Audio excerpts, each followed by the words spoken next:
Race relations in the United States are like no other in the world, and quite frankly, I don't think that people around the world understand what race relations are like in the United States, even today, so many years after the Civil Rights Act. So on an international stage, for people to see what Stand Your Ground law does in Florida and other places in the United States, it will make clear how race relations are, where white males can shoot youth of color and walk away free with their gun rights. I believe that the Stand Your Ground law should be repealed. It was written by the corporate gun lobby with the intent and the focus of selling more guns. This is not a law that's intended to make us safer in our communities. It's not intended to support and help law enforcement, and it has real-world consequences. When you overlay Stand Your Ground with racism and discrimination, and the justice system is not fair. If you know, racism and discrimination is the gunpowder, Stand Your Ground is the match. In July of 2013, we received the much-awaited verdict in the George Zimmerman trial for his murder of Trayvon Martin.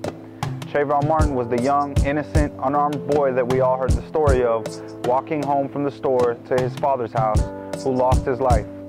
Stand Your Ground had a lot to do with that case, and so the Dream Defenders descended upon the state capitol and occupied that space for 31 days. This is not a brown issue.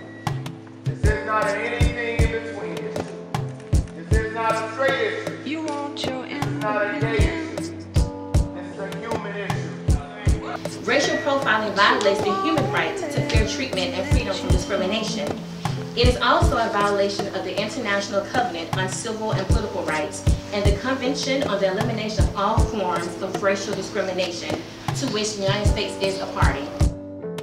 The law came from something called ALEC. These force for force, stand your ground, defend your castle laws may have been an NRA priority, but the way the NRA pushed them was through the American Legislative Exchange Council, ALEC for short. You can see here the legislative scorecard from ALEC for model legislation. The Castle Doctrine, which is Stand Your Ground, is right there on the ALEC list. Someone can basically get away with murder. The law blatantly states that if you were to say you feel threatened, you have the right to defend yourself with lethal force if necessary.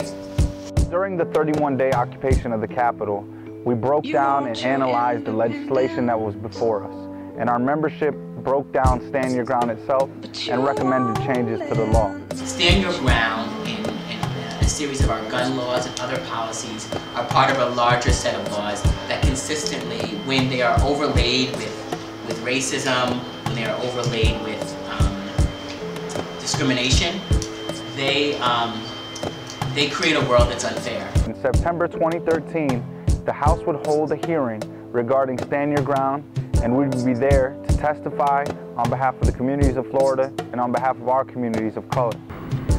Members, repealing this bill has nothing again to do with taking away the Second Amendment right.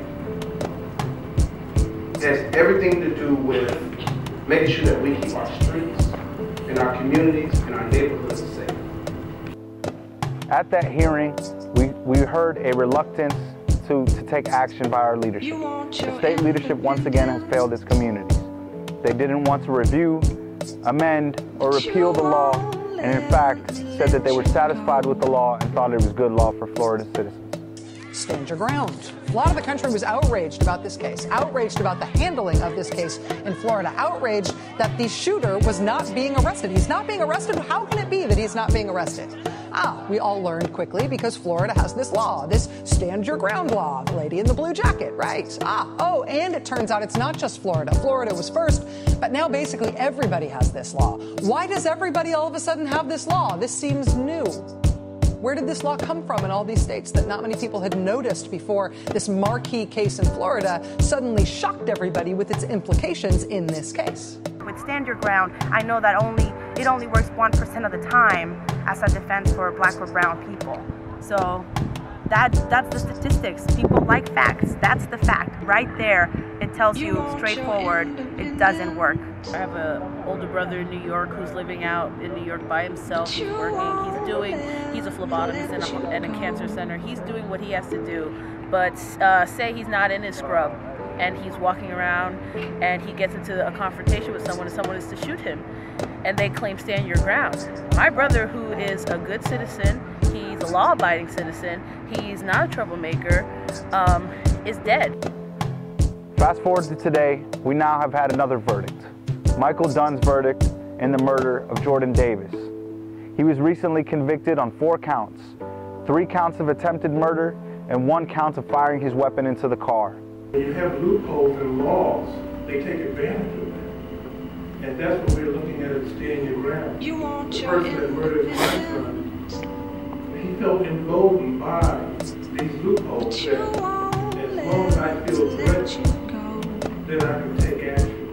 This chilling marquee case in Florida attracts enough outrage that the big mainstream corporate interests that belong to Alec started to get embarrassed to be associated with the law, right? Because the uproar was not just about Florida. Once people realized what this law was and how it had spread, it was not just about the NRA or the Stand Your Ground law. It's about the way the law had been written as model legislation by this group that the NRA and all of these corporations were part of. And the corporations, these other constituent members of Alec, beyond the NRA, they started to get embarrassed about being associated with this.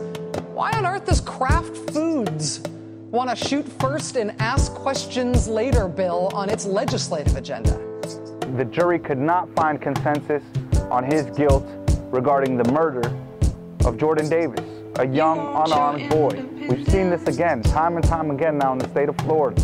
This is yet another tragedy for Black families everywhere, and another instance in how our law enforcement and our criminal justice system routinely fails Black people and Black communities. What Stand Your Ground does is really makes Black and brown youth, and I think a lot of times when we talk about young men, it makes us feel like, you know, we are under a microscope. We feel the focus, and we feel the eyes on us, and we feel almost like we're being hunted, and it feels like our mortality, our deaths are being justified. And ergo, we are living as second-class citizens. We don't get the same rights to life and humanity. Trayvon, Jordan, these are kids who had parents who loved them, who had family members who loved them, friends, family. They were a human, and I think that's the issue with Stand Your Ground. They dehumanize the person who got shot. They look at, oh, I'm scared, I have a gun, so I'm gonna shoot because I feel fear. And that's, you know, what fear is subjective. You can be scared for various situations. That does not mean you need to shoot somebody.